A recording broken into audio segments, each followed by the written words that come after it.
अस्सलाम वालेकुम जी, उम्मीद करता हूँ खैरियत से होंगे। एक वो अंग्रेज़ फ़ौजी की पुरानी कहानी तो आपको याद ही होगी।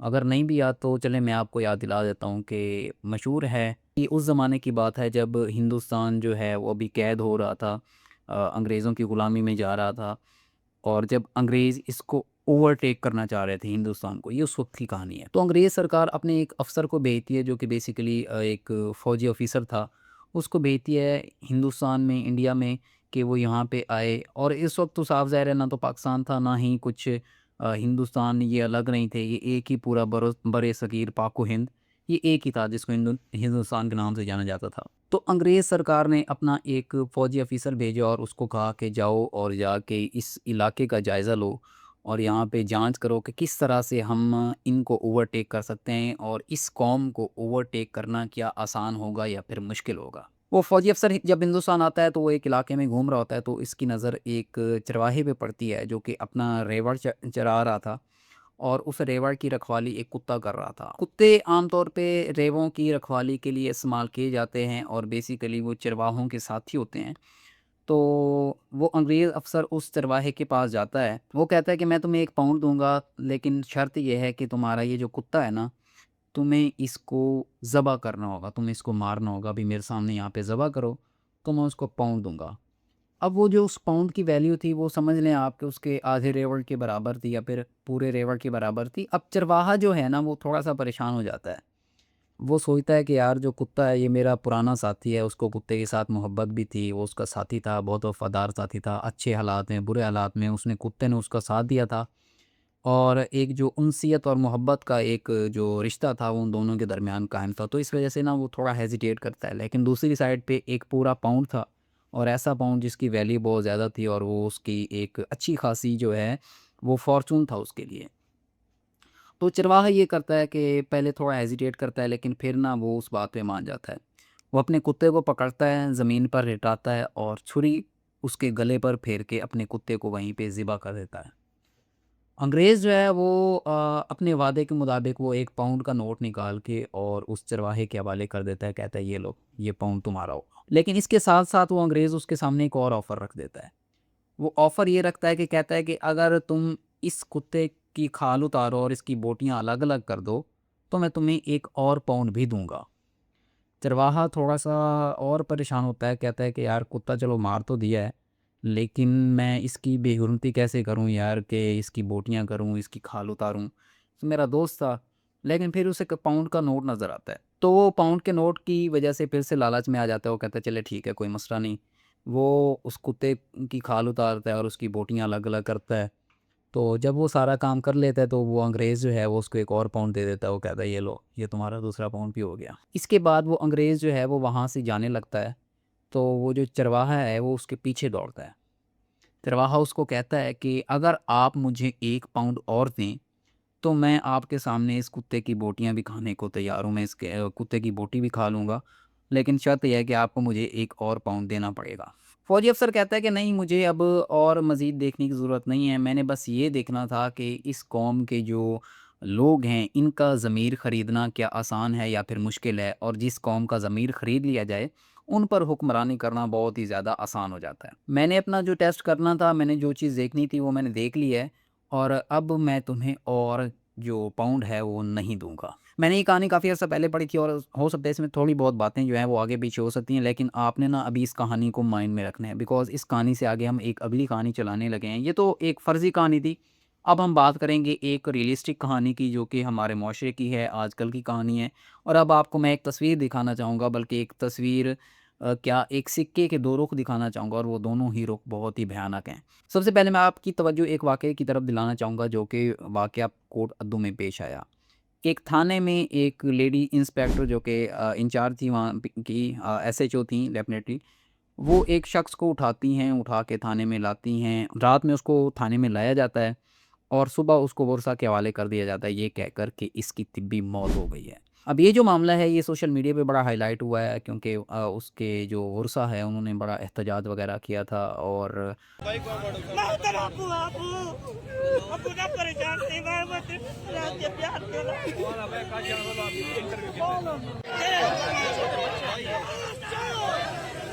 बहुत सारे जो सोशल मीडिया के जो एंकर पर्सनैलिटीज़ हैं या फिर जो सोशल मीडिया के एक न्यूज़ कास्टर्स हैं, उन्होंने इस मामले को काफ़ी हाईलाइट किया। अब ये मेन स्ट्रीम मीडिया पे ये वाक़या आया है, नहीं आया, मुझे इस बारे में भी कोई बहुत ज़्यादा इल्म नहीं है। जिन सोर्सेज़ से मुझे न्यूज़ का पता चला है, मैं 1-2 लिंक्स भी जो डिस्क्रिप्शन में डाल दूँगा, एंड आई कोट के जो मैं अपनी डिटेल्स यहाँ पे बयान कर रहा हूँ, वो उन्हीं सोर्सेज़ से कर रहा हूँ, और ये चीज़ें आपको different social media platforms, different pages की तरफ से एग्ज़ैक्टली ये सेम स्टोरी सुनने को मिल जाएगी। अगर आप ज़्यादा तफ़सीलात में सुनना चाहते हैं तो आप इन पेजेज़ पे जाके सुन सकते हैं। ख़ैर, ये लेडी एसएचओ जो है वो उस इमरान नामी शख़्स को उसके घर से रात को जाके उठाती है और उस पे तशद्दुद करती है, और जिस तशद्दुद के नतीजे में उस शख़्स की मौत वाक़ई हो जाती है, और सुबह उसको उसके वर्सा के हवाले कर दिया जाता है। उसको कह दिया जाता है कि आप जाके अपने बंदे को ले जाएँ, और इसकी जो है वो तिब्बी मौत वाक़ई हो गई थी थाने के अंदर। वर्सा जो है वो बड़ा एहतजाज वग़ैरह करते हैं और कहते हैं कि भई नहीं, हमारे जो बंदा है इस पे तशद्दुद हुआ है, और इस वजह से वो रोड वग़ैरह ब्लॉक करते हैं कोटद्दू में। तो ये मामला जो है वो थोड़ा higher authorities, I guess DPO Kotaddu तक जाता है, जिन्होंने उस खातून एसएचओ की मुअत्तली के अहकामात जारी किए और इन्वेस्टिगेशन का मामला आगे बढ़ाया। सर एक मिनट एक मिनट सर मैं माँ की अर्जी सुनी वञो, सर उनकी वालदा इंसाफ मिला वञे मेरे बच्चे था, मेरा बच्चा ठीक ठाक गाए, मैं खुदा दे तरह गते नहीं रह गया, कोई रिपोर्ट का नहीं, कशे का नहीं, उन्हें तो पर्चा कोई चीज दा, सिर्फ सिम दा खेने। अब यहाँ मेरे पे बच्चे आपने हमारे इंसाफ के तकाज़ों को देखना है। उस शख्स का जो मेडिकल है वो करवाने का हुक्म दे दिया जाता है, और उस शख्स का मेडिकल गवर्नमेंट अस्पताल में होने जाता है, जहाँ पे वो एक क्लीन रिपोर्ट मिल जाती है, जो जो रिपोर्ट मैं शायद यहाँ पे आपको साथ में लगा भी दूँगा, और इस रिपोर्ट को मैं अभी आपको पढ़ के भी सुनाता हूँ। थोड़ा-सा सब्र रखें, मैं आपको ये थोड़ी-सी रिपोर्ट भी बाकायदा पढ़ के सुनाता हूँ, और इसके साथ-साथ हमारे पास ये कुछ तस्वीरें भी मौजूद हैं, कि हम देखेंगे कि तस्वीरों में वाज़ेह क्या नज़र आ रहा है और हमारी जो मेडिकल रिपोर्ट है इसमें क्या लिखा हुआ है, तो हम इन चीज़ों को थोड़ा-सा क्रॉस वैलिडेट कर सकते हैं। ख़ैर, मेडिकल रिपोर्ट में ये आता है कि उस शख़्स की जो मौत है वो तिब्बी वाक़ई हुई थी, और उसमें किसी भी किस्म के तशद्दुद के वग़ैरह कोई निशानात मौजूद नहीं हैं। लेकिन जो तस्वीरें हैं ये कुछ और ही बयान कर रही हैं, और ये तस्वीरें एग्ज़ैक्टली उसी शख़्स की हैं। अगर आपने ये ज़रा तफ़सील से सुनना हो कि उस शख़्स पे कौन-कौन से तशद्दुद किए गए, तो आप जो है वो उन लिंक्स को विज़िट कर सकते हैं, जिनका मैं नीचे डिस्क्रिप्शन में लगा दूँगा। कहा ये जा रहा है कि जिस शख़्स ने रिपोर्ट तैयार की है, वो उस सईदा खालिक नामी एसएचओ का सगा मामू है। तो भांजी पे जो है वो एक शख़्स को थाने में तशद्दुद करके कत्ल करने का इल्ज़ाम होता है। वो उससे एहतजाज करते हैं, वो कहते हैं कि देखो भाई, उसके गले पे निशान पड़े हुए हैं। आप देखो कि उस पे इतना कोई ज़ालिमाना तशद्दुद किया गया है, इसकी तफ़सीलात मैं अभी यहाँ पे बयान भी नहीं कर सकता।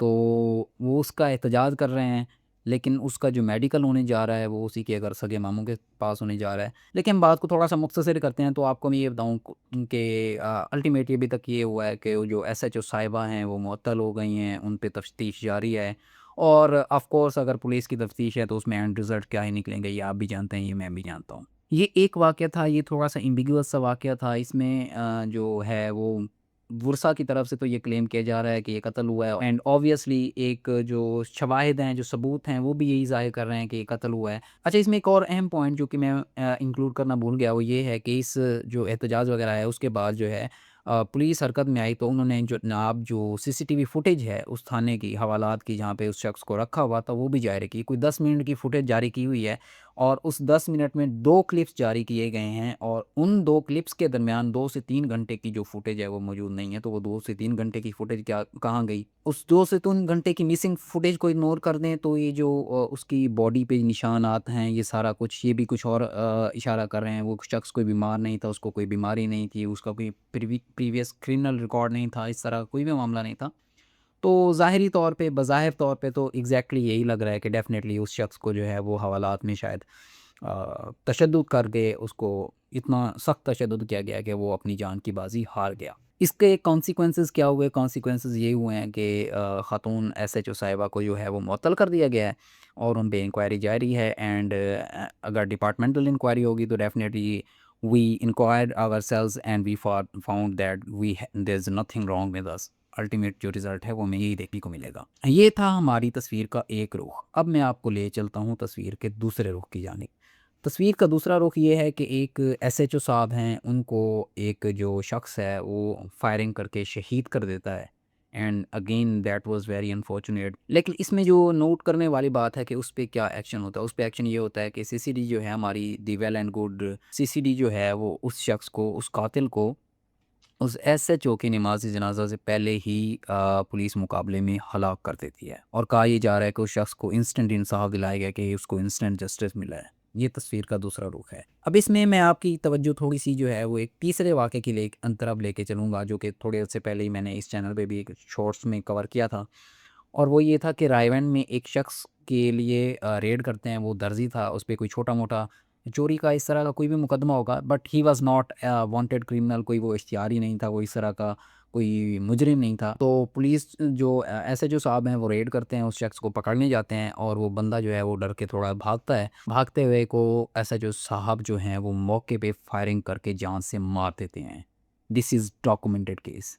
इसमें कोई एम्बिग्विसिटी नहीं है कि वुरसा ने क्लेम किया कि उस शख्स को मार दिया गया। उसका जुर्म कोई ऐसी नौयत का नहीं था कि उसकी जान ले ली जाए। उसको मौके पे एसएचओ साहब गोलियों से मार देते हैं। सिमिलरली आपको एक और केस देखने को मिलता है जहाँ पे एक नहीं बल्कि मुतअद्दिद केस देखने को मिलते हैं जहाँ पे पुलिस जो है वो कत्ल करती है शहरियों को। तो उसमें जो है उनका इंसाफ का ये है कि आप उनको मौके पे जान से मार दो या फिर उसको थाने में ले जाके तशद्दुद करके मार दिया जाए। अब ये वाक़या जिसमें इमरान नामी शख्स को हवालात में कत्ल किया गया है, इसमें सीसीडी इन्वॉल्व नहीं थी, दिस वाज़ लोकल पुलिस। और जब तक की इतलात वगैरह आ रही हैं और अब तक जो मुझे न्यूज़ रिपोर्टिंग्स इंडिविजुअल रिपोर्टर्स की तरफ से देखने को मिली है, उनमें तो ये बताया जा रहा है कि जो वो खातून हैं, she is a well known corrupt police officer, जो कि शहरियों को उठाती हैं, उन पे तशद्दुद करती हैं, उनसे पैसे निकलवाती हैं और ये उनका मामूल है। इसी मामूल में एक जो ये शख्स था वो शायद वो ज़्यादा ज़ुल्म की ताब ना ला सका और शायद उनका ज़ुल्म इतना शदीद हो गया और वो जान की बाजी हार गया। जो मैं पॉइंट रेज़ करना चाह रहा हूँ वो ये है कि जब सीसीडी को बनाया गया था और उसको अमल में लाया गया तो हमारे जो इंटेलेक्चुअल तबका है, सो कॉल्ड इंटेलेक्चुअल तबका, उनकी तरफ से ये एक बयानिया घड़ा गया था और बयानिया दिया गया था कि हमारा जो जुडिशरी सिस्टम है, जो हमारी अदालतें हैं और जो हमारा इंसाफ का निज़ाम है वो मुकम्मल तौर पर फ़ेल हो चुका है and courts have proven fail to provide justice to the public. तो उसके लिए एक इदारा बनाया जा रहा है सीसीडी का कि जो मुजरमों को जो है वो फौरी जस्टिस फराम करेगा, उनको फुल फ्राई करेगा, हाफ फ्राई करेगा, जो भी करेगा। और उसके बाद जो है वो हमें इस तरह के वाक़यात देखने को मिल रहे हैं। जो मेरा इसमें से सबसे पहला और सबसे बड़ी शिकायत है वो ये है कि हमारा कोई भी स्टैंडर्ड कभी भी एक क्राइटेरिया पे सेट नहीं हो सकता। आप कोई मर्ज़ी इदारा उठा के देख लें, आप कोई इसमें हो ही नहीं सकता कि कोई इदारा जो है वो 100% मेरिट पे काम करे, वो फ़ेवरेटिज़्म ना करे, वो अपने जो कोलीग्स हैं, जो अपने पेटी भाई हैं, उनको फ़ेवरेटिज़्म ना करे। आप मुझे एक पुलिस ऑफ़िसर का बता दें जिसको जस्टिस सर्व किया गया हो सीसीडी की तरफ से। No, you can not find a single one. आपने दर्जनों पुलिस ऑफ़िसर पकड़े जो डकैतियों में मुलव्वस थे लाहौर में। ये मैं नहीं कह रहा, ये आपके बाकी पूरा जो है मीडिया कह रहा है, ये न्यूज़ पे बातें आई, इनमें इवन कि सीसीडी के खुद के एहलकार भी मुलव्वस थे। डकैतियों में पकड़े गए, कत्ल जो हैं वो मैंने आपके सामने कुछ लिस्ट कर दिए हैं। इसके अलावा एक और जो फ़ेमस केस था, एक शख्स को जो है वो पुलिस कांस्टेबल था, आई गेस हाँ, हेड कांस्टेबल था। वो एक लड़की को बस में या फिर ट्रेन में आई गेस वो छेड़ रहा था, उसकी वीडियो सामने आई थी। उसका क्या इंसाफ हुआ? कहने का मकसद ये है कि आपके जुर्म की नौइयत इस बात पे डिपेंड करती है कि आप कौन हैं।